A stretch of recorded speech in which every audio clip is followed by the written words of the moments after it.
Assalamualaikum warahmatullahi wabarakatuh. Alhamdulillah wassalatu wassalamu ala Rasulillah. Segala puji dan puja kehadirat Allah Subhanahu wa taala, juga salawat dan taslim kepada Nabi besar Muhammad sallallahu alaihi wa ala alihi wa sahbihi wasallam. Saudaraku seiman, ketemu seperti biasa di hari Rabu siang hari pukul 13.00 waktu Indonesia Barat. Kita akan melanjutkan bedah buku kita Riyadhus Shalihin tulis oleh Imam Nawawi rahimahullah. Dan kita masih di bab yang sama, bab ke-79 tentang masalah pemimpin yang adil atau bab pemimpin yang adil. Kita sudah menjelaskan dua firman Allah Subhanahu wa taala pada pertemuan yang lalu, yaitu surah An-Nahl ayat 90, "Innallaha ya'muru bil adli wal ihsan." Sesungguhnya Allah senantiasa menyuruh kalian berlaku adil dan berbuat kebajikan. Juga firman Allah Subhanahu wa taala dalam surah Al-Hujurat ayat 9, "Wa aqsitu innallaha yuhibbul muqsitin." Dan berlaku adillah, sungguhnya Allah menyukai orang-orang yang berlaku adil. Serta juga kita sudah menjelaskan hadis pertama dalam bab ini, yaitu hadis nomor 664 yang riwayatnya kata Abu Hurairah radhiyallahu anhu dari Nabi SAW, "Sab'atun yudhilluhumullah fi dhillihi yawma la dhilla illa dhilluh." Ada 7 golongan yang akan Allah naungi di hari kiamat di mahsyar, di mana tidak ada naungan kecuali naungannya. Yang pertama, imamun adil, pemimpin yang adil, dan ini jadi saksi bahasan kita. Dan yang kedua, syabun nasya'a fi ibadatillahi ta'ala, seorang anak muda yang tumbuh di atas ketaatan kepada Allah yang Maha Tinggi. Yang ketiga, warajulun qalbu mu'allakum fil masajid, yaitu seseorang laki-laki yang hatinya terpaut dengan masjid. Yang keempat, warajulani tahabba fillahi ijtama alaihi wa tafarraqa alaihi, dua orang yang saling mencintai karena Allah, berkumpul dan berpisah karenanya.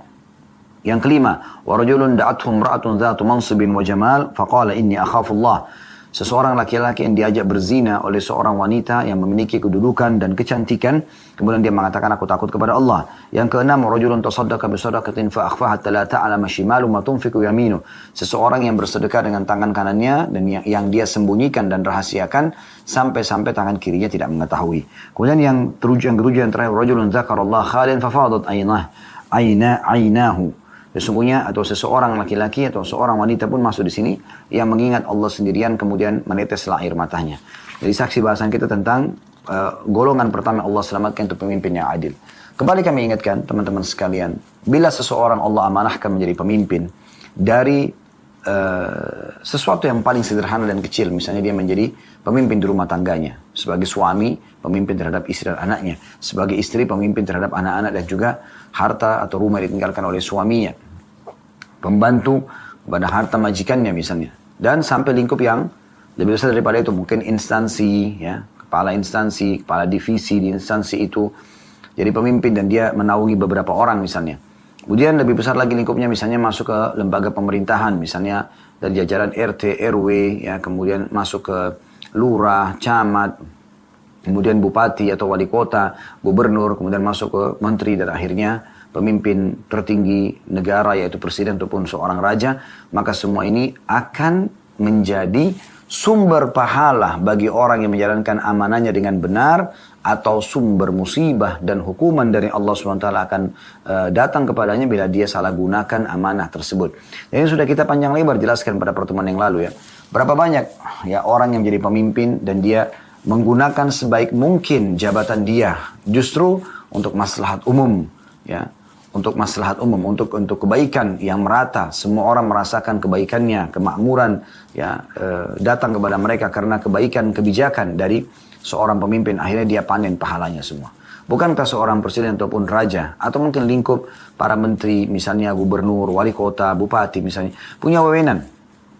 Mungkin bahkan lingkup camat dan lurah pun seperti itu, atau RT dan RW pun sama. Mereka misalnya memberikan sebuah keputusan yang dia memang berwenang untuk itu. Misalnya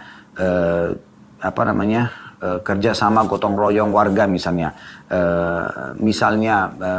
bantuan terhadap orang yang susah atau tanggap bencana yang sedang terjadi misalnya. Lalu kemudian orang-orang pada menjalankan apa yang diinstruksikan, maka tentu saja dia akan panen pahalanya. Atau sebaliknya, dia tidak peduli dengan kondisi orang yang sedang di bawah naungan dia, dan akhirnya Allah Subhanahu wa taala akan menjadikan hisab yang berat bagi dia, karena semua orang-orang itu akan menuntut keadilan di depan Allah Subhanahu wa taala pada hari kiamat. Jadi ini perlu digarisbawahi baik-baik, ya. Dan kita akan lengkapkan bahasan kita insyaallah dengan sisa hadis dalam bab ini. Ada 3 buah hadis, 665 sampai 667. Saya langsung bacakan saja hadisnya saudaraku seiman. Hadis nomor 665 dari Abdullah bin Amr bin As radhiyallahu anhuma. Beliau berkata, Rasulullah sallallahu alaihi wasallam bersabda, "Innal muqsitina 'indallahi 'ala manabira min nur, alladziina ya'diluna fi hukmihim wa ahlihim wa ma walau." Hadis ini riwayat Muslim. Artinya, sesungguhnya orang-orang yang berlaku adil di sisi Allah berada di atas mimbar-mimbar yang terbuat dari cahaya, yaitu orang-orang yang berlaku adil dalam keputusan hukum mereka terhadap keluarga-keluarga mereka dan apa-apa yang menjadi tanggung jawab mereka. Hadis ini riwayat Muslim. Hadis ini, teman-teman sekalian, secara global memberikan gambaran kepada kita bagaimana keutamaan orang-orang yang berlaku adil. Dan di sini sudah dirincikan dalam hadis ya, apakah itu dia berlaku adil pada keputusan hukum yang mereka terapkan di tengah-tengah masyarakat, atau bahkan keluarga mereka sendiri. Adil di antara para istri kalau dia poligami, adil di antara anak-anak kalaupun dia punya beberapa orang anak yang Allah amanahkan, atau apa saja menjadi tanggung jawabnya. Misalnya dia kepala divisi tadi, kepala instansi, ya semua itu menjadi tanggung jawab dia, gitu kan? Apa yang merupakan tanggung jawab dia, maka dia di sini wajib untuk memenuhi dan menjalankan kewajiban yang telah terbebankan pada dia. Nah, ini poin penting untuk digarisbawahi. Dan tentu tidak boleh sama sekali dia berkhianat dalam masalah amanah-amanah ini. Misalnya dia mencuri waktu, ya. Tadinya dia harus masuk dari jam sekian sampai jam sekian, tapi dipotong sama dia misalnya. Dan dia harus menurut SOP dia harus mengerjakan pekerjaan selesai pada waktu sekian misalnya, atau pada batas waktu ini, tapi dia tetap memolorkan misalnya dengan kelalaian dia, atau di jam-jam kerja dia sibuk dengan handphonenya, dengan main game, dengan apa saja kira-kira yang itu mungkin akan membuat dia mencuri waktu, tanda kutip di sini ya. Dan itu akan ada hisab tentunya di sisi Allah Subhanahu wa taala, karena yang akan terus mengawasi dia Tuhannya, ya. Allah Subhanahu wa taala. Mungkin seorang pimpinan perusahaan atau pimpinan dia tidak mungkin mengawasi dia setiap saat. Nah, ini poin yang mesti benar-benar diperhatikan baik-baik, karena semua akan ada pertanggungjawabannya di sisi Allah Subhanahu wa taala. Kita sudah tahu sabda Nabi sallallahu alaihi wasallam, "Kullukum ra'in wa kullukum mas'ulun ar-ra'iyati." Kalian semua bertanggung jawab, pemimpin, dan kalian akan diminta pertanggungjawaban atas kepemimpinan kalian. Jadi jangan sampai luput, ya. Jangan sampai menganggap remeh, saya kan cuma pimpinan divisi, saya kan hanya kepala sekolah misalnya. Saya kan hanya wali kelas. Ya. Semua dianggap, gak apa-apalah. Ya. Seakan-akan itu adalah hal yang biasa dan tidak akan ada pertanggungjawabannya. Tidak, saudaraku dan saudariku. Pasti akan ada pertanggungjawaban kalau Anda berkhianat. Dan Tuhan Anda pasti akan mengetahui semua yang kita kerjakan. Ya. Allah itu alim, maha mengetahui apa yang kita kerjakan. Kita ambil faedah dari hadis. Yang pertama adalah keutamaan orang yang berlaku adil. Ya. Dengan Allah Subhanahu wa taala berikan balasan nanti mimbar-mimbar yang penuh dengan cahaya pada hari kiamat. Mungkin Anda bertanya, memang apa sih ya kelebihannya orang punya mimbar bercahaya? Tentu saja teman-teman sekalian, di mahsyar nanti di hari kiamat akan sangat berpengaruh. Anda bisa bayangkan di depan semua makhluk, Anda tampil di atas sebuah mimbar dan orang semua menyaksikannya dan mengeluarkan cahaya yang sangat terang. Ada riwayat mirip ini walaupun kasusnya berbeda. Kalau ini kan masalah tentang keadilan. Ada hadis yang lain, Allah Subhanahu wa taala juga akan memberikan mimbar-mimbar bercahaya bagi orang yang saling mencintai karena Allah Subhanahu wa taala. Sampai para nabi-nabi dan para syuhada pun tanda kutip cemburu dengan mereka, gitu kan? Karena mereka saling mencintai karena Allah Subhanahu wa taala. Nah, ini mirip juga. Orang-orang ini akan membuat orang semua terpukau, ya. Di mahsyar, di saat orang dalam kondisi ketakutan, mereka malah mendapatkan kenikmatan, mereka malah tampil di tengah-tengah seluruh manusia pada saat itu dan bisa disaksikan oleh mereka berada di atas sebuah mimbar yang bercahaya yang Allah muliakan. Mereka tidak kena teriknya matahari dan mereka sama sekali tidak terganggu dengan kondisi hiruk-pikuknya mahsyar. Nah, ini kelebihan tersendiri tentunya. Jadi ini faedah pertama dari hadis. Faedah kedua dari hadis yang bisa kita ambil adalah tentang tolok ukur keadilan itu. Tolak ukur keadilan teman-teman sekalian bukan hanya sekedar adil di satu kasus atau di satu hari. Tapi adil sepanjang hidup. Ya. Sepanjang hidup kita selalu berlaku adil. Kalau di kasus A kita berlaku adil, di kasus B pun kita akan berlaku adil, sampai di kasus Z pun kita akan berlaku adil. Kalau kita berlaku adil pada istri yang satu, maka kita harus adil kepada istri yang lain juga di hari-hari yang berbeda, di waktu-waktu yang berbeda. Kita berlaku adil pada anak misalnya di hari A, maka kita tetap harus adil di antara mereka sampai ya kita meninggal dunia. Maka kasus adil ini ya harus tolok ukurnya adalah sepanjang waktu di mana kita memang masih diberikan amanah sebagai pemimpin. Ya, ada tentu pemimpin yang punya batas waktu seperti Anda menjadi pemimpin di satu lembaga misalnya. Ya itu mungkin akan ada batas waktu sekian tahun Anda akan digantikan. Tapi pada saatnya Anda jadi pemimpin tidak terhapus. Anda akan menjadi pemimpin selama Anda bersatu suami misalnya terhadap istri Anda. Selama dia belum meninggal atau Anda belum meninggal, Anda tetap pemimpin, gitu kan. Anda sebagai istri, Anda akan terus selama menjadi pemimpin selama hidup Anda.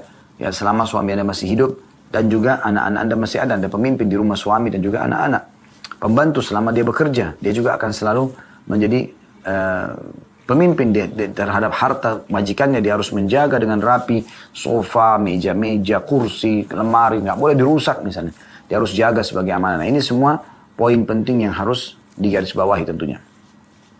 Baik, ini tolok ukur daripada keadilan tersebut. Ya. Dan di sini sudah dirincikan bahwasanya mereka adil di hukumnya, ya, di lembaga, mereka adil di keluarganya, dan mereka adil di semua yang menjadi tanggung jawabnya. Nah, ini tolak ukurnya. Kita masuk ke hadis yang kedua pada siang ini, tepatnya hadis urutan 666 dari awal belajar berbunyi dari Auf ibn Malik radhiyallahu anhu. Dia berkata, saya mendengarkan Rasulullah sallallahu alaihi wasallam bersabda, khiyaru a'immatikum alladhina tuhibbunahum wa yuhibbunakum wa tusalluna alaihim wa yusalluna alaikum wa shiraru a'immatikum alladhina tubghidunahum wa yubghidunakum wa tal'anunahum wa yal'anunakum. Qala qulna ya Rasulullah afala nubadhiluhum? Qala la ma aqamu fikumus shalah la ma aqama fikumus shalah. Hadis ini riwayat Muslim. Terjemahannya kata Nabi SAW, sebaik-baik pemimpin kalian adalah orang-orang yang kalian cintai dan mereka pun mencintai kalian.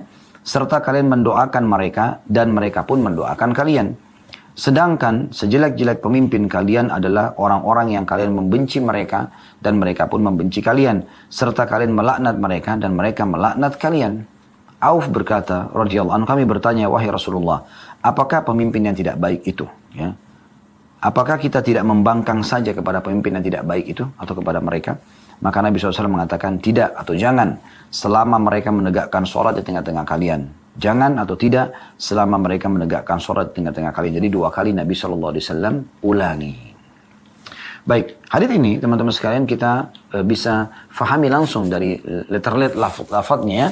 Bagaimana Allah Subhanahu Wa Taala menjadikan gambaran melalui lisan Nabi Muhammad SAW tolak ukur pemimpin yang baik itu mana dan pemimpin yang buruk itu mana. Pemimpin yang baik adalah pemimpin yang kalian mencintai mereka. Mereka pun mencintai kalian. Jadi rakyat, masyarakat dan pemimpin saling mencintai. Selalu aja pemimpin itu dipuji ya oleh masyarakatnya dengan keadilannya, dengan ramahnya, dengan dengan kebijakan-kebijakannya ya, dan juga pemimpin tersebut bangga dengan masyarakatnya yang rajin bekerja, yang bisa menerima nasihat, yang bisa menjaga ya fasilitas yang telah pemerintah siapkan misalnya, ya tidak melakukan pemberontakan, mereka selalu patuh. Maka ini pemimpin yang terbaik. Tentu teman-teman sekalian nanti akan kita jelaskan bagaimana faedah daripada hadis ya, dan bagaimana sebenarnya bisa menjadi pemimpin yang seperti ini bagi pemimpin, dan bagaimana juga masyarakat bisa menjadi masyarakat yang seperti ini. Juga di sini dijelaskan, kalian juga mendoakan para pemimpin tersebut dan mereka juga sibuk mendoakan kalian. Dan seburuk-buruk pemimpin kalian adalah yang kalian benci mereka, mereka pun membenci kalian. Ribut antara masyarakat dengan pemimpinnya dan kalian melaknat mereka dan mereka pun melaknat kalian. Maksudnya mendoakan buruk, mereka pun mendoakan buruk kalian. Nah ini ya gambaran tentang bagaimana Allah Subhanahu Wa Taala melalui lisan Nabi Muhammad SAW memberikan gambaran tentang kondisi pemimpin yang baik dan buruk itu. Dan juga dalam hadis ini ada peringatan dari Nabi SAW kepada Auf bin Malik yang pada saat itu tiba-tiba berpikir. Sesederhana itu dia mengatakan, ya Rasulullah, kalau pemimpinnya tidak baik tadi, mereka benci kami, kami benci mereka. Ya, mereka mendoakan buruk, kami mendoakan buruk, mereka mendoakan buruk kami. Apakah kami perangi saja? Bangkang aja kalau gitu, berontak. Kata Nabi SAW tidak boleh. Selama mereka mendirikan sholat. Ya. Ada juga kalau ada salah lafaz yang lain, selama mereka mengizinkan kalian sholat. Dan Nabi SAW ulangi 2 kali, selama mereka mendirikan sholat. Maka tidak boleh sama sekali kita memberontak. Dan ini tolak ukur yang luar biasa dari bagaimana kita bermuamalah ya, dengan para pemimpin kita. Baik, kita langsung saja ambil faedah daripada hadis ini. Yang pertama adalah tentang masalah sebaik-baik pemimpin yang kalian mencintai mereka dan mereka mencintai kalian, dan kalian mendoakan mereka, mereka pun mendoakan kalian. Maka ini faedah pertama dari hadis. Sebaik pemimpin adalah ini tolak ukurnya. Tadi saya janjikan bagaimana kita mengetahui sebagai seorang figur pemimpin kalau saya bisa mencapai tingkatan ini. Agar semua masyarakat saya mencintai saya pun mencintai mereka. Dan juga mereka mendoakan saya baik, saya pun mendoakan mereka baik. Maka saya jelaskan teman-teman sekalian, semoga ini sampai kepada semua pemimpin. Bukan cuma orang Indonesia, tapi pemimpin di seluruh muka bumi. Semoga ini bisa menjadi tolak ukur, karena ini gambaran syariat, ya, penyampaian dari agama Allah Subhanahu Wa Taala. Maka yang pertama, saudaraku, wahai para pemimpin, Anda memulai dengan diri Anda sendiri dulu. Diri Anda sendiri. Kalau Anda mau dicintai oleh orang, Anda harus mencintai orang lain. Anda mau orang lain berbuat baik pada Anda, mendoakan baik, Anda juga melakukan itu, ya. Seringnya tampil pemimpin menunjukkan dan membanggakan masyarakatnya, warganya, dia merangkul, ya, dia mendukung orang-orang yang berprestasi, dia merangkul orang-orang yang malah belum berprestasi agar mereka sampai pada prestasi yang diharapkan. Maka ini akan memunculkan rasa cinta, ya, karena yang berprestasi merasa didukung, diberikan, dinilailah prestasi mereka dengan hadiah-hadiah, dengan pujian, dengan penambahan fasilitas, ya. Kemudian yang belum, bukan dimusuhi, tapi dirangkul. Diadakan pelatihan-pelatihan, ya, supaya mereka meningkat skillnya, ya, potensi yang ada dalam diri mereka. Sehingga akhirnya mereka pun merasa ada andil pemerintah. Ini akan memunculkan rasa cinta, gitu kan. Rasa cinta, ada loyalitas dari pemerintah. Nah ini kalau dari pemimpin, bagaimana memulai dengan diri sendiri. Dia mulai, kemudian insya Allah akan ada respon yang sama. Kita senyum dengan orang, sederhana responnya juga akan senyum. Kita cemberut dengan orang, maka orang pun akan balas dengan cemberut. Walaupun Anda tidak kenal sama dia, apalagi kalau Anda kenal, kan gitu. Nah itu respon sederhananya. Jadi kalau mulai dari diri Anda dulu. Ya, ini yang pertama. Yang kedua, Anda berdoa kepada Allah Subhanahu Wa Taala. Teman-teman, doa ini betul-betul harus dijadikan sebagai sebuah kendaraan istimewa, lux. Yang sayangnya banyak di antara umat Islam hanya menggunakan doa ini di waktu yang dia anggap perlu berdoa. Kayak misalnya penyakit kronis yang sudah bertahun-tahun tidak sembuh-sembuh. Dokter semua sudah angkat tangan. Nah, baru dia sholat malam tahajud minta sama Allah solusi. Nah, ini keliru. Harusnya Anda berdoa dulu, baru Anda ikhtiar. Makanya kita sebelum keluar rumah berdoa. Sebelum aktivitas, ya, sebelum makan, sebelum minum, sebelum tidur, ya, sebelum masuk kamar mandi, sebelum interaksi biologis dengan pasangan halal, kita disuruh berdoa. Nah, di sini kan berarti kita berdoa dulu. Doa ini dirutinkan. Jadi sebelum Anda berobat ke dokter, berdoa dulu agar Allah Subhanahu Wa Taala jadikan dokter itu, ya, dan resep yang akan atau obat yang akan dia resepkan nanti itu cocok buat Anda dan Anda sembuh. Nah, itu penting sehingga Anda tidak sia-sia ke dokter tersebut. Sebagaimana dalam hadis Bukhari dijelaskan, hadis qudsi, Nabi SAW bersabda, Allah berfirman, siapapun yang menggantungkan nasibnya padaku, maka aku akan jadi penutup, pencukup baginya. Dan siapa yang menggantungkan nasib kepada selainku, maka aku akan biarkan dia dengan sekutuku itu. Au kama qala Nabi SAW. Jadi ini yang penting, ya. Bagaimana kita selalu berdoa kepada Allah Subhanahu Wa Taala, mohon agar Allah mudahkan segala urusan kita. Jangan berhenti berdoa. Ya, berdoa itu, ya, di saat kita lagi lapang, justru akan memudahkan pertolongan Allah di saat kita sedang sempit. Sebagaimana sabda Nabi SAW, berdoalah atau beribadahlah kepada Tuhan. Kenalilah Tuhan kalian di saat kalian lapang, maka dia akan kenali kalian di saat kalian sedang sempit. Nah, yang kedua. Yang ketiga, jalankan, ya, tugas Anda dengan baik. Dengan ikhlas, dengan tulus, ya.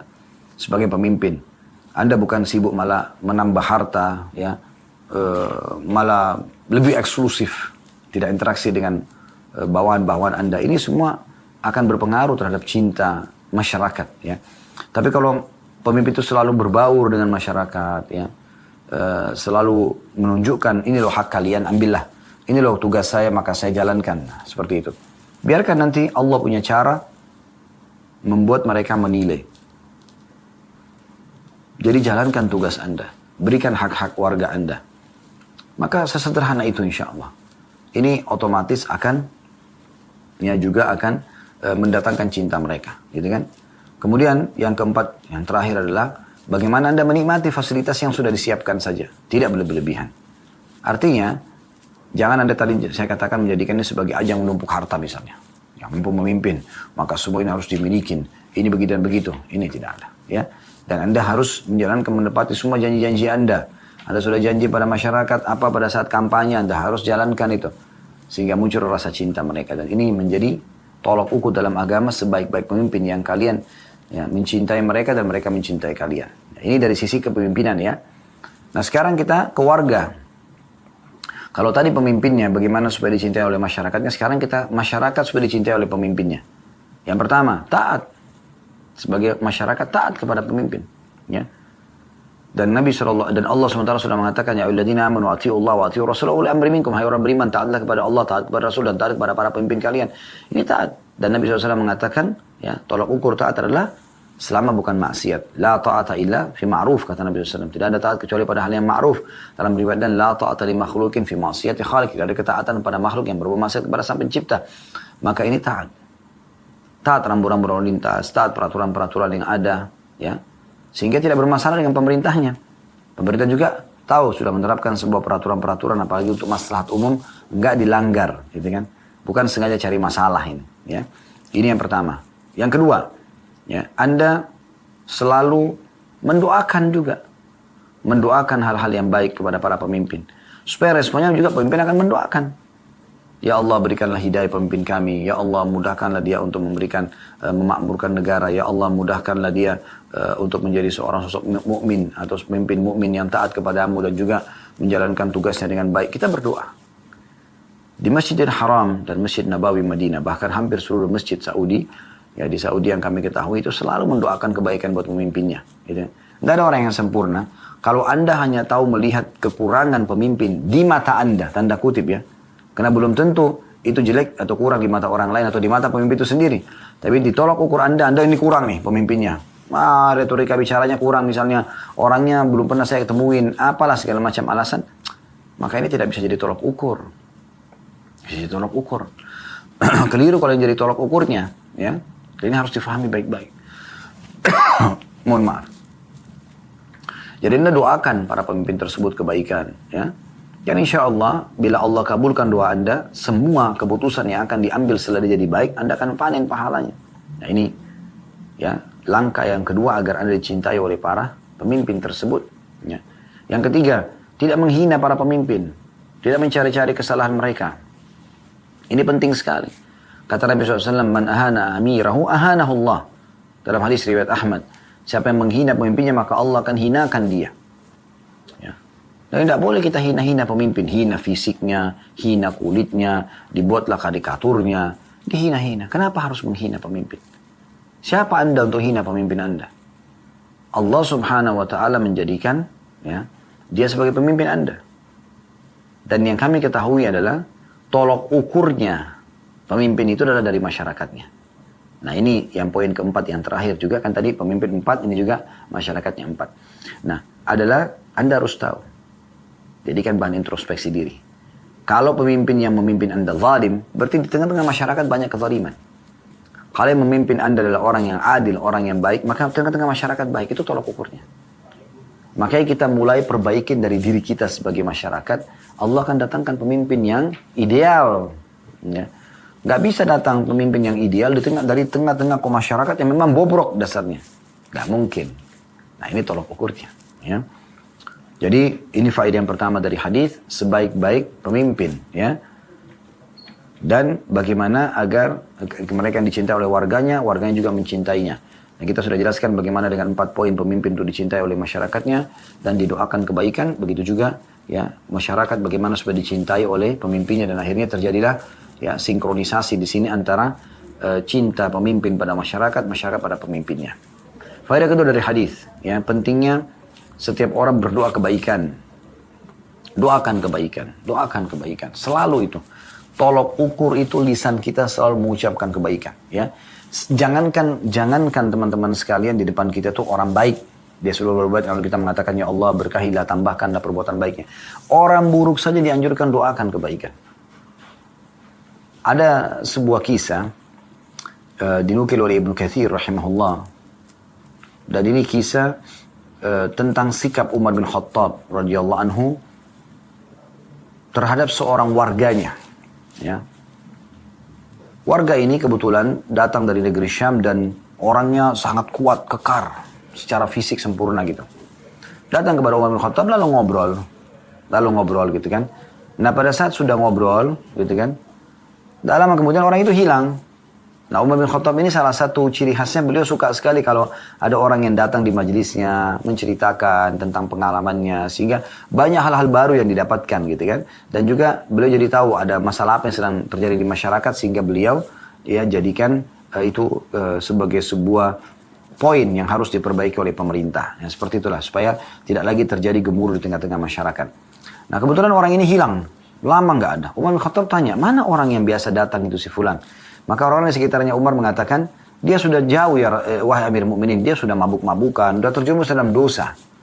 Coba anda bayangkan ya, posisi Umar bin Khattab, beliau orang yang sangat tegas dengan agama Allah, sangat kuat secara keimanan, dan pada saat itu menjadi raja yang paling disegani. Beliau dengar ada satu warganya yang pernah datang kepada dia lalu berbuat dosa. Apa yang terjadi?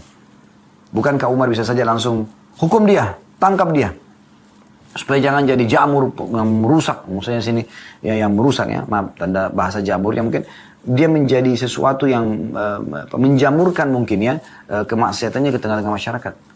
Hukum saja misalnya. Tidak seperti itu keputusannya. Umar bin Khattab mengatakan, datangkan sekretaris penulisnya, tulislah dari Umar bin Khattab kepada fulan, disebutkan nama orang itu. Sesungguhnya, lalu beliau membacakan ayat-ayat pertama dalam surah Ghafir, ya, yang artinya Allah Maha Pengampun, ya. Maka ditulislah 5 buah ayat dalam surah Ghafir, ya. Kalau anda mau lihat, anda bisa lihat itu ya di ayat Al-Quran supaya lebih jelas. Hamim, dari ayat satunya, Tanzilul kitabi minallahil azizil alim. Hamim, diturunkannya kitab Al-Quran dari Allah yang maha perkasa lagi maha mengetahui. Ayat 3-nya, Ghafiridz dzambi wa qabilit taubi syadidil iqabi dit-tawi la ilaha illa huwa ilaihil masir. Yang maha mengampuni dosa dan menerima taubat lagi keras hukumannya. Yang mempunyai karunia tidak Tuhan yang berhak disembah selain dia, hanya kepadanya lah kembali semua makhluk. Ya. Tepatnya sebenarnya Umar bin Khattab suruh menulis ya, ayat ketiga ini. Perhatikan baik-baik. Ayatnya, Ghafiridz dzamb.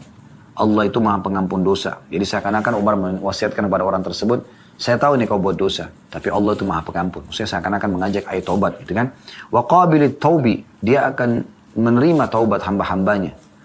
Syadidil iqabi, dan dia sangat keras siksanya bagi orang yang justru tidak mau taubat, ya, terus dalam dosanya. Zid tauli, ya, yang mempunyai karunia. Artinya dia kalau kamu bertobat, kamu akan diberikan rezeki, ya. La ilaha illahu, tidak ada Tuhan yang berhak disembah kecuali dia, ilaihil masir.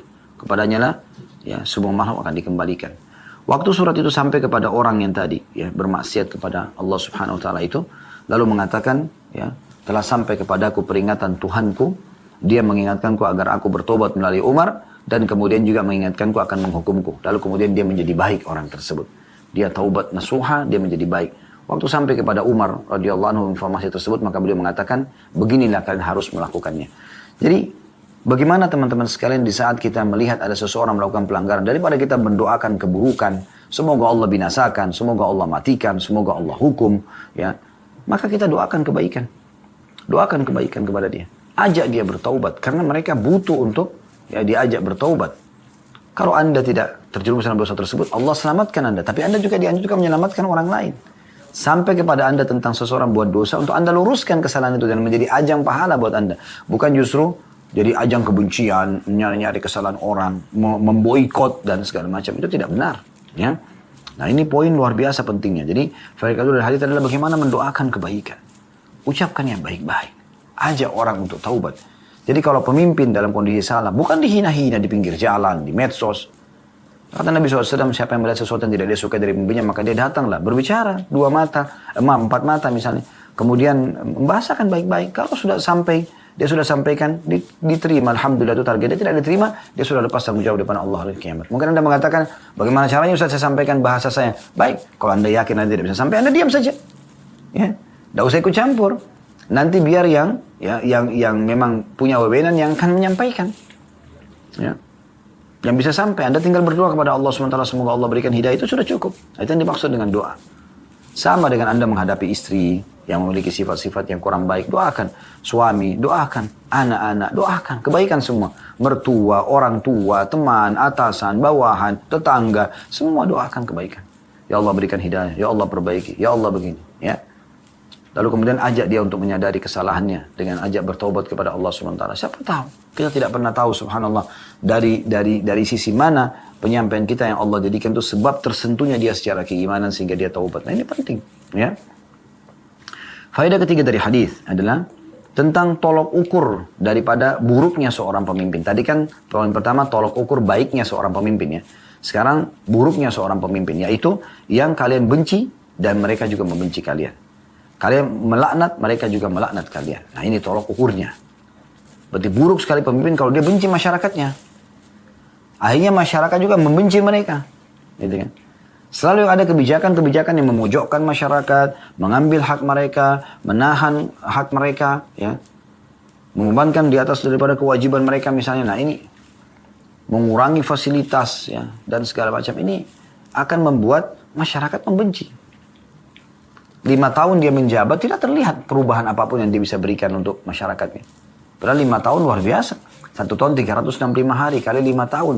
Berapa ribu hari Allah berikan dia kesempatan. Apalagi kalau sampai 10 tahun misalnya. Berapa banyak kesempatan emas dia untuk justru memperbaiki hubungan dengan masyarakatnya. Ya, jadi walaupun dia sudah tidak lagi menjadi presiden ataupun raja, tetap dicintai oleh masyarakatnya. Bahkan mereka berharap pada saat selesai masa jabatannya kalau orang ini bisa memimpin lagi, sangat baik gitu. Karena luar biasa mereka merasa puas dengan kepemimpinan. Nah itu yang diharapkan. Tapi kalau malah baru menjabat, sudah banyak wewenang-wewenang, keputusan-keputusan, kosakata yang kasar yang keluar, ini semua ya, akan membuat orang membencinya. Ya, jadi tolak ukur orang buruk itu adalah dibenci oleh masyarakatnya. Akhirnya mereka juga membenci masyarakat karena tidak disukai kan, sering keluar kata-kata yang tidak benar. Pasti ada sebab kenapa orang ini menguturkan kata yang tidak baik. Maka kita sebagai pemerintah harus menyadari masalah ini. Kita kan sedang bicara masalah pemimpin, maka kita lebih sorotin masalah kepemimpinannya. Nah begitu juga dengan kita sebagai warga, kenapa pemerintah tidak suka kepada kita? Berarti ada sesuatu yang kita langgar. Mungkin kita benci negara kita sendiri, kita malah memicu pemberontakan, dan itu memang masyarakat tidak akan disukai oleh pemerintah. Jadi semua sisi, semua lini dari pemerintah dan masyarakat harus sama-sama memperbaiki. Begitu juga jangan menggunakan doa-doa yang buruk. Maka Anda kalau doakan orang buruk, semoga Allah binasakan kamu misalnya. Maka akan dijawab, kira-kira responnya apa? Umumnya orang akan mengatakan juga, semoga juga kau dibinasakan. Gitu. Kalaupun orang itu tidak dengar, ingat hadis Nabi SAW. Kata Nabi SAW, tidak ada seseorang yang mendoakan saudaranya sesuatu doa ya, baik atau buruk, kecuali malaikat atas kepalanya akan mengatakan, walaka mithluhu, walaka mithluhu. Kau akan dapat yang sama, kau akan dapat yang sama. Harus hati-hati sekali. Anda kalau mendoakan baik bagi orang, berarti Anda seperti mendoakan diri Anda sendiri kebaikan. Ya, Anda doakan keburukan, berarti Anda seperti mendoakan keburukan buat diri Anda sendiri. Ini luar biasa gitu. Kemudian pelajaran yang terakhir, yang keempat yang bisa kita ambil dari hadis adalah tidak bolehnya kita memberontak dari pemerintah. Sekali lagi, membuat pemberontakan, membuat kekacauan, mencari-cari kesalahan pemerintah. Ya, selama mereka masih mendirikan sholat atau membiarkan kita mendirikan sholat. Dalam sebuah hadis yang lain kata Nabi SAW, kalau ada kalian dapat hak kalian dari pemimpin, maka bersyukur, terimalah. Kalau tidak, maka mintalah kepada Allah, Tuhan kalian. Jadi jangan selalu membuat permasalahan dilahirkan karena menganggap pemimpin tidak layak. Lalu siapa yang layak menurut Anda? Ya. Kalau orang ini sudah Allah amanahkan dengan kemudahan yang Allah berikan kepada dia, ya itu urusan dia kalau dia melakukan kecurangan dan segala macam. Tapi Allah sudah pilih dia sebagai pemimpin. Ya. Kata Ali radhiyallahu anhu, sebuah komunitas masyarakat harus ada pemimpinnya. Baik, soleh, ataupun fasik, buruk. Ya. Maka orang-orang di sekitarnya mengatakan, wahai Amir Mu'minin, waktu itu Ali bin Abi Thalib jadi raja. Jadi khalifah, wahai Amir Mu'minin, wahai pemimpin orang beriman. Kalau orang itu baik, soleh, wajar, kami bisa faham dia pemimpin yang baik. Tapi kalau orang fasik, kenapa harus jadi pemimpin? Kata Ali, kalau sudah lanjut dari pemimpin, maka ingatlah, dengannya jalan-jalan akan aman. Perekonomian negara akan berjalan, ya. Dan setiap musuh akan dihadapi, serta ya seorang muslim bisa beribadah dengan tenang di wilayahnya sampai ajalnya datang. Maka ini, tentu kalau kita bicara idealnya lebih baik pemimpin soleh. Tapi kalau ada pemimpin yang tidak soleh, bagaimana caranya? Berontak? Enggak. Doakan kebaikan. Bantu program-program yang positif. Kita berikan dukungan, ya. Ini kan yang kita lakukan, tunjukkan kepatuhan kita. Maka insya Allah Allah SWT akan menilai itu dan akan memberikan efek kepada bawaan dan kepribadian daripada pemimpin itu sendiri. Nah ini faedah yang bisa kita ambil tentunya. Jadi tolak ukur tidak boleh kalau orang muslim masih boleh suruh sholat. Kalau sholat, masjid semua ditutup, nggak boleh sholat, nggak boleh dengarkan azan. Nah itu lain. Anda diganggu beribadah kepada Allah. Tapi kalau enggak, ya, doakan, selalu doakan. Bayangkan kalau sekian juta muslim di Indonesia mendoakan pemimpin agar jadi baik. Masa Allah nggak kabulkan? Ya? Apalagi banyak juga Masya Allah yang wali-wali Allah, yang dekat sama Allah bisa mendoakan kebaikan. Nah ini tolak ukurnya. Baik teman-teman, sekarang kita akan lanjutkan di hadis terakhir dalam bab kita ini. Hadis nomor 667, bab 79 tentang masalah pemimpin yang adil. Hadisnya berbunyi dari Iyad bin Himar radhiyallahu anhu, dia berkata, saya mendengarkan Rasulullah SAW bersabda, Ahlul jannati thalatha. Dhu sultanin muqsitun muwaffaq. Warajulun rahimun raqiqul qalbi likulli dhi qurba wa muslim. Wa afifun muta'affifun dhu iyal. Hadis ini riwayat Muslim. Hadis ini subhanallah ringkas, padat sekali. Kata Nabi SAW, penghuni surga itu 3 golongan. Maksudnya di antara penghuni surga ada 3 golongan ini. Yang pertama pemimpin yang adil dan mendapatkan taufik. Nanti akan kita jelaskan insya Allah. Yang kedua orang yang penyayang dan berhati lembut terhadap setiap kerabat dekat dan orang Islam. Yang ketiga orang yang menahan diri dari meminta-minta dan berusaha untuk tidak meminta-minta padahal dia memiliki tanggungan keluarga yang banyak. Teman-teman sekalian, hadis ini memberikan banyak sekali pelajaran dalam hidup kita. Dari hadis ini, Nabi SAW menjelaskan di antara golongan ahli surga. Di surga banyak sekali ya, orang yang melakukan ketaatan, sholat, ibadah secara umum, menjauhkan kemaksiatan dan seterusnya. Namun di antaranya adalah ada yang menonjol nih. Yang pertama adalah orang yang diberikan kedudukan, pemimpin. Namun dia adil dan juga dapat taufik. Maksudnya adalah bagaimana dia diberikan taufik oleh Allah subhanahu wa ta'ala. Ya, nanti ada bahasan bab setelah ini, tentunya ada 2 bab lagi tentang masalah kepemimpinan. Kalau orang tidak memohon kedudukan itu lalu dia diberikan amanah, maka Allah akan mudahkan dia, diberikan taufik untuk menjalankannya. Tapi kalau dia mengejar-ngejar jabatan tersebut, maka akan diwakilkan pada dia. Ya. Dia berusaha sendiri dan akhirnya belum tentu dia mendapatkan taufik. Ya. Kemudian orang yang penyayang, hatinya lembut. Ya. Suka sekali membantu kerabatnya dan orang-orang Islam. Dan yang ketiga adalah orang yang menahan diri dari mengemis. Padahal dia sebenarnya tidak mampu. Kita langsung saja masuk kepada faedah hadis. Faedah yang pertama adalah tentang pentingnya seorang muslim peduli terhadap surga. Dan menjadikan surga sebagai tolok ukur utama dari setiap target dia. Harus target utamanya adalah surga. Nah dari situlah surga ini Anda jadikan munculkan semua kegiatan-kegiatan Anda dalam keseharian. Baik antara Anda sama Tuhan Anda atau Anda dengan makhluk, sama makhluk. Sehingga Anda selalu tolak ukurnya adalah surga. Bagaimana ketaatan kepada Allah Anda lakukan, kemaksiatan Anda tinggalkan. Begitu juga dengan makhluk. Anda berikan hak mereka atau Anda menjauhi apa yang bukan hak Anda dari mereka. Jangan mengambil dari mereka yang bukan hak Anda. Maka ini jadi tolak ukurnya. Itu pertama teman-teman sekalian. Jadi selalu surga jadi target utama. Sehingga kalau orang menjadikan surga sebagai target utama, Anda pasti akan menjadi orang baik. Karena ahli surga itu pasti akan menjalankan ketaatan Allah. Apa itu? Jujur, amanah, tanggung jawab, bakti sama orang tua, jenguk orang sakit, bantu orang sulit, memaafkan, dan seterusnya. Dan Anda pasti akan jauhi semua tuh yang dilarang. Bohong, menipu, mencuri, memukul, menggibah, memfitnah. Semua ini Anda akan jauhi karena dilarang. Itu kan sifat ahli surga begitu memang. Selalu dalam ketaatan dan meninggalkan kemaksiatan atau larangan. Kan begitu. Nah, sebaliknya ahli neraka sebaliknya tuh. Mereka selalu meninggalkan ketaatan-ketaatan dan mereka sibuk dengan kemaksiatan. Nah itu ahli neraka. Nah, ini kan ahli surga. Lakukan ketaatan, tinggalkan larangan atau kemaksiatan. Yang kedua adalah faedah dari hadis. Pentingnya seseorang menjadi pemimpin yang adil. Dan dengan dia niat ingin mengerjakan dan menerapkan keadilan, Allah akan berikan taufiknya. Allah akan berikan kemudahan bagi dia. Ya, innamal a'malu binniyat, kata Nabi SAW. Semua amal akan sesuai dengan niatnya. Kalau Anda niat dari awal menipu masyarakat, mengambil hak mereka, ya apalah, menguasai yang bukan hak Anda misalnya, maka seperti niat Anda. Tapi akan ada hisapnya semua nanti. Makanya kata Nabi SAW dalam sebuah hadis, kalian akan sibuk nanti bersaing untuk mengejar jabatan-jabatan. Tapi ingat akan menjadi penyesalan pada hari kiamat. Penyesalan bagi siapa? Bagi orang yang tadi seperti saya kasih gambaran. Ya, dia sibuk mengumpulkan harta, sibuk untuk masalah diri dia sendiri. Ya, bahkan mengambil haknya orang lain selama dia menjabat, kesempatan tanda kutip dia mencuri, dia merampok. Ya, walaupun dengan cara yang halus misalnya. Maka ini akan menjadi penyesalan semua pada hari kiamat. Dan kalau niat dia begitu, dia akan sesuai dengan niatnya. Tapi kalau dia niat adil, dia niat ingin supaya meraih pahala yang banyak melimpah dari kepemimpinannya, atau misalnya dia niat untuk bisa meraih hati masyarakatnya, supaya dia pun bisa dicintai dan mereka mencintai, itu semua sesuai dengan niatnya. Ya, Allah SWT akan berikan sesuai dengan niatnya. Oleh karena itu, taufik akan datang dari Allah SWT. Allah akan berikan kemudahan di saat memang dia niat untuk berlaku adil. Nah itu poinnya. Faedah ketiga dari hadis adalah tentang golongan kedua ahli surga. Yaitu orang yang penyayang dan hatinya lembut kepada kerabat dan juga umumnya kaum muslimin. Nah ini luar biasa ini ya. Banyak orang subhanallah begitu Allah bukain pintu rezeki, kedudukan, jabatan, malah makin sombong. Kerabat nggak mau dilihat, kerabat nggak mau dilihat. Padahal dia punya kemampuan. Kenapa Anda nggak bantu? Bukankah Nabi SAW berkata kepada Bilal radhiyallahu anhu, "Hai Bilal, sedekah dan jangan pernah takut atau khawatir dari balasan Allah pemilik arsy yang agung, Allah yang maha penyayang."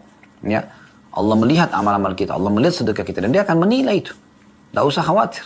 Ya, ada pesan penting dari kekayaan-kekayaan ditinggalkan oleh para sahabat ridwanullah alaihim. Mereka pada saat hidup kaya raya, mereka pada saat meninggal pun meninggalkan warisan yang sangat banyak. Ya. Anda kalau baca tentang kisah Abu Bakar, Uthman bin Affan, Abdurrahman bin Auf, Sa'ad bin Ubadah, Talha bin Ubaidillah, dan seterusnya. Banyak sahabat-sahabat yang lain. Itu bukan karena mereka menabung semasa hidupnya, bukan. Justru karena rutinnya bersedekah. Sehingga rezekinya di dunia selalu bertambah, dia bisa nikmatin. Balas juga pada saat meninggalkan warisan yang banyak. Itu bukan karena tabungan, justru karena sedekahnya. Nah, ini poin penting sekali untuk digarisbawahi. Ya. Jadi kalau ada orang yang selalu penyayang, selalu berhati lembut terhadap setiap kerabatnya, selalu mengasihi mereka, membantu mereka, perhatian kepada mereka, maka ini luar biasa nih, ahli surga. Plus lagi semua muslim. Jangan setiap ada orang minta, ini minta lagi nih. Langsung sangka buruk. Senyum akhi dan ukhti. Mulai sekarang coba ubah metode. Anda lewat sebuah tempat, ada orang sering mengemis. Kasih, walaupun rutin. Kadang-kadang disapa kita sebuah muka. Padahal sebenarnya ini kebaikan. Allah subhanahu wa ta'ala sedang mengutus orang ini agar Anda bisa peluang punya catatan di buku amal Anda di waktu itu agar tercatat sebagai amal saleh. Mungkin itu adalah amal yang terakhir. Mungkin berapa langkah Anda meninggal dunia, Allahu a'lam, gitu kan? Kenapa harus marah dengan orang yang meminta? Tidak usah marah. Sudah sering kita bacakan termasuk hari Jumat kemarin pada saat kita membahas kitab ya, yang mulia Sahih Targhib Tarhib, dan kita membahas membahas surah Al-Baqarah, dan saya minta Anda selalu mengulang-ulangi ayat-ayat ini. Al-Baqarah surah nomor 2 ayat 261 sampai 274 tentang masalah sedekah. Di situ Allah titik beratkan janganlah bersedekah dengan menyebut-nyebutnya dan juga menyakiti perasaan si penerima, gitu kan. Agar pahala sedekahnya ada. Bantu saja urusan Anda sama Allah, bukan orang yang di depan Anda. Anda tidak ada urusan dengan itu. Ya. Maka ahli surga yang kedua ini luar biasa. Ini faedah kita dari hadis adalah orang yang lembut hatinya, suka berbagi, tidak tega melihat orang itu terzalimi, tertindas, menghadapi kekurangan dalam kebutuhan kehidupannya. Dia selalu sibuk memenuhi kebutuhan mereka semampunya. Golongan ketiga dari ahli surga dan penutupan hadis, dan ini adalah faedah keempat dari hadis, adalah orang-orang yang tidak mengemis, tidak meminta-minta, ya, dan berusaha untuk tidak meminta-minta walaupun sebenarnya dia butuh, sementara dia punya naungan banyak. Nah, orang-orang seperti ini orang yang paling pantas Anda bantu, ya. Mungkin Anda kalau lihat dia seakan-akan dia ini orang mampu, padahal sebenarnya Anda bisa tahu, ya, dari kehidupan dia, dari tanggungan dia, keluarganya, anak-anaknya, Anda bisa bantu, ya. Nah, orang-orang seperti ini orang ahli surga justru. Dia tidak buka pintu mengemis, tapi dia muliakan dirinya walaupun pas-pasan dia hidup, dia berusaha bekerja. Nah, orang-orang seperti ini perlu Anda cari dan Anda jadikan sebagai kantong pahala Anda. Berapa banyak da'i, subhanallah, ustadz-ustadz yang mereka hidupnya susah. Tapi uniknya hidup di tengah-tengah masyarakat dan sekitarnya banyak orang kaya tidak membantu. Kenapa tidak membantu mereka? Oh, ustadznya sudah punya motor. Baik, dia juga punya kebutuhan yang lain. Mungkin Anda bisa ambil alih listriknya, Anda bisa ambil alih berasnya, Anda bisa ambil alih berikan beasiswa kepada anaknya, Anda bantu pembiayaan rumah sakit bersalin istrinya misalnya. Kan banyak bisa celah yang Anda bisa masuk di situ. Tapi ini tidak. Ya. Yang penting ketemu saja, oh iya, assalamualaikum, kenal, selesai. Mana andil Anda kepada dalam kehidupan mereka? Ya, gitu. Padahal mungkin satu orang da'i bisa menasihati 1000 orang untuk bersabar, orang miskin. Bisa motivasi 1000 orang mujahid. Bisa memotivasi 1000 saudagar ataupun pebisnis, ya, pengusaha untuk bersedekah. Bisa menasihati sekian puluh pemimpin negara sehingga mereka jadi baik dan mereka jadi adil. Kenapa kita tidak punya andil dalam kehidupan mereka? Ya. Sayang sekali, saya banyak mendapatkan informasi ustadz-ustadz hidupnya susah. Jadi, padahal mereka ini da'i-da'i di jalan Allah. Bahkan kadang-kadang datang ceramah pun tidak diberikan transportasi atau diberikan sesuatu yang tidak cukup sebenarnya untuk transport dia. Kenapa kita perhitungan dengan orang-orang di jalan Allah seperti ini? Para penghafal Al-Quran, ya, para muallaf, ya, para guru-guru di pesantren, pengajar, di TPA banyak sekali kan gitu. Kantong-kantong ini mereka selalu guru ngaji, kesannya kayak orang yang susah. Kenapa kita nggak muliakan mereka? Kenapa kita kalau beli barang, tas, baju yang bermerek, kita nggak perhitungan? Kenapa kita pada saat membayar guru ngaji anak kita perhitungan? Ini contohnya gitu kan. Dan kita tarik kepada banyak yang lainnya. Mungkin mereka tidak akan mengemis karena mereka punya kemuliaan jiwa, tapi mereka justru yang paling berhak Anda bantu. Allahu a'lam. Ini bahasan kita teman-teman sekalian, dan kita akan coba kembangkan dengan pertanyaan insyaAllah. Dan kedepannya kita akan lanjutkan bab ke-80 tentang bab kewajiban mentaati pemerintah dalam perkara yang bukan maksiat dan haramnya mentaati mereka dalam kemaksiatan. Baik teman-teman sekalian, kalau ada benar pasti dari Allah, kalau ada salah dari saya mohon dimaafkan. Subhanakallahumma bihamdika, asyhadu an la ilaha illa anta astaghfiruka wa atubu ilaik. Wassalamualaikum warahmatullahi wabarakatuh.